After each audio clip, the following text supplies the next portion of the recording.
Revisão da vida toda, tivemos o primeiro voto aqui com relação aos embargos de declaração. Como eu falo para vocês, aqui no canal a gente só fala da revisão da vida toda quando efetivamente tem alguma alteração, algum andamento no processo. Então presta atenção que esse vídeo é direto e reto.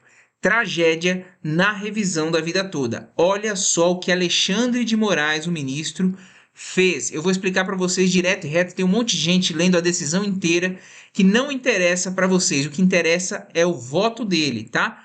O que ele votou? Olha só, pessoal. Se você é novo por aqui, você está no INSS Sem Segredo, canal do Grupo INSS Passo a Passo, voltado exclusivamente para você aposentado, pensionista do INSS. Então se inscreva aqui no canal, ative o sininho de notificação, que o vídeo aqui é direto e reto aqui para você, todo dia, informação que te interessa, certo?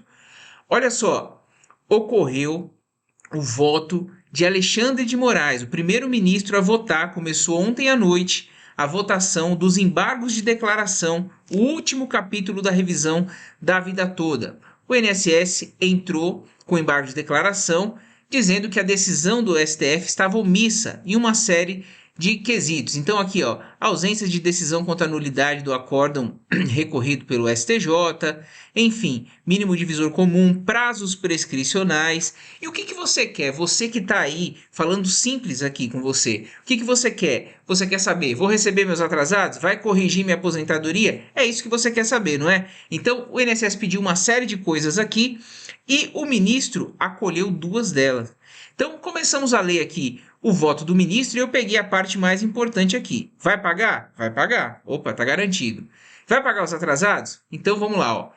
Quando a gente fala em atrasados, a gente fala em prescrição e decadência. Decadência é o prazo para você pedir. Ele disse que não tem nenhuma novidade, ou seja, são 10 anos, isso nada mudou. E prescrição é 5 anos para trás. Assim como a Receita Federal tem, por exemplo, 5 anos para poder te cobrar, você tem 5 anos também para poder cobrar o governo de coisas que você tenha para receber 5 anos para trás.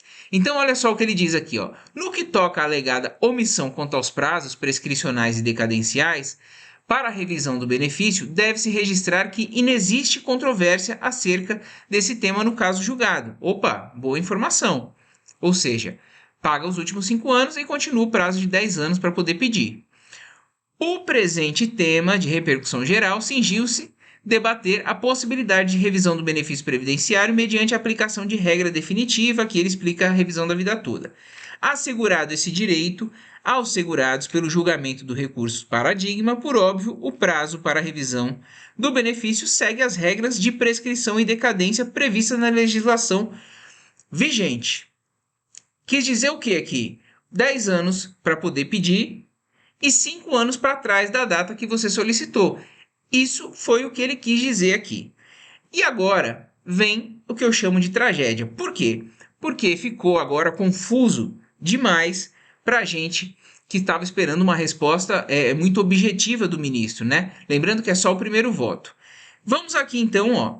Embargo de declaração, data do início, 11 de agosto, voto fresquinho, cheirando a leite ainda. Olha só, fomos aqui no voto do ministro Alexandre de Moraes. Aqui a gente tem um resumo do voto, tá? Para a gente ser mais direto com vocês e não ficar enrolando lendo a decisão inteira. O que ele diz? De tudo que o INSS pediu, exclusão de outros benefícios, não pagar atrasado, ele acolheu o seguinte, ó. Acolho em parte os embargos de declaração, unicamente para modular os efeitos da tese fixada no tema 1002.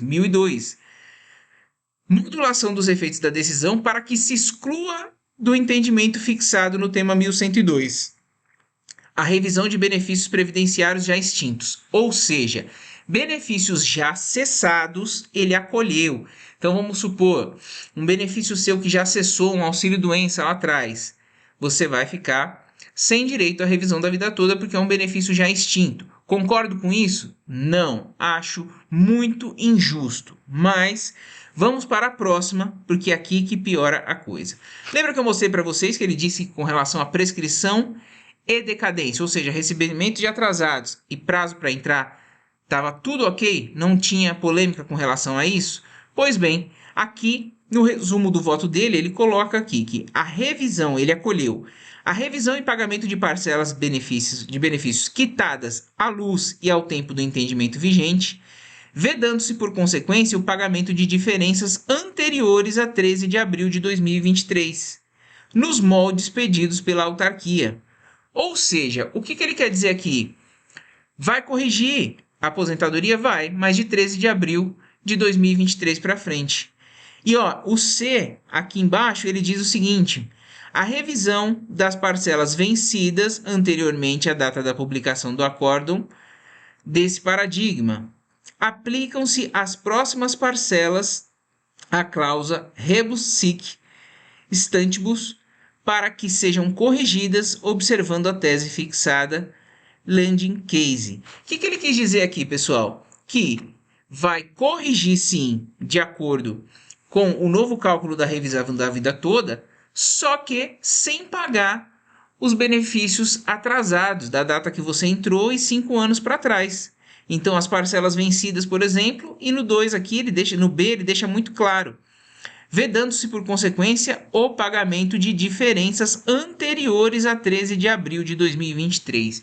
Então, se isso prevalecer, porque o voto dele ficou muito contraditório, né? No voto ali, ele colocou que não tinha novidade com relação à prescrição e decadência, mas aqui no resumo do voto, no site do STF, esse resumo é ele quem coloca, o que ele acolheu, ele diz que não é para pagar os atrasados, só de 13 de abril de 2023 para frente. Então você que está aí há 10 anos, que entrou com esse processo, você que está aí, que entrou agora depois da decisão, está contando com 5 anos para trás, eu considero, não é exagero não, coloquei na capa do vídeo, uma tragédia se isso prevalecer. Lembrando, esse é só o voto do ministro Alexandre de Moraes, está confuso, mas no resumo do voto dele ele deixa claro aqui que ele extingue os processos já extintos não fazem parte mais, então tirou, e também pagamento de atrasados. Eu acho realmente uma tragédia,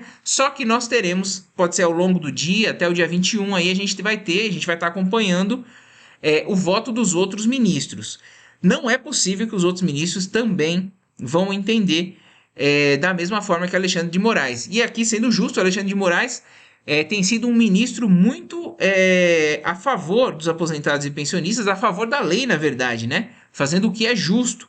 E agora, com essa decisão, ele está sendo completamente injusto, completamente contraditório e causando uma tragédia se isso prevalecer. A gente tem que torcer aqui para que ele explique esse voto dele, né? Não fique por isso, e que os demais ministros também não acompanhem esse raciocínio dele, porque os atrasados é direito. Você pediu uma revisão, você tem 5 anos para trás, assim como o governo, né? Tem direito a cobrar você de 5 anos para trás, no caso da Receita, você também tem direito de cobrar 5 anos para trás. É a regra da prescrição que ele disse no próprio voto dele que não havia novidade sobre isso, estava pacificado. Então, esse resumo do voto dele aqui deixou a gente bastante preocupado, bastante mesmo. A gente está trazendo aqui para vocês notícia fresquinha, esse voto dele aqui saiu na madrugada e ao longo do dia a gente vai acompanhar para ver se vai ter mais voto de algum ministro e se também aí vamos provocar as associações, o IEPREV, para que se manifestem e contestem esse voto do ministro, que é um absurdo, realmente uma tragédia para quem está esperando tanto tempo ter o benefício revisado agora e sem receber os atrasados, que é o que realmente faz justiça a quem está esperando tanto tempo. Vi em alguns vídeos todo mundo elogiando o voto do ministro Alexandre de Moraes, mas ninguém viu isso ainda. Então compartilhe esse vídeo, porque a verdade tem que ser dita até para a gente pressionar em tempo hábil antes que saia o acórdão, o trânsito em julgado desse processo, e aí fique sem os atrasados. Certo, pessoal? Espero que vocês tenham entendido. É realmente uma tragédia se isso se concluir. Vamos agora esperar o voto dos demais ministros e pressionar Alexandre de Moraes. Pressionar. Compartilhar esse vídeo. IEPREV, Instituto de Previdência, Associação dos Aposentados e Pensionistas tem que ir para cima do STF para poder ver o que aconteceu com esse voto aí que está completamente errado. Ainda ficou com alguma dúvida, pode deixar aqui nos comentários que a gente está aqui para te ajudar sempre. Um forte abraço e até o próximo INSS Sem Segredo com notícias da revisão da vida toda a qualquer momento.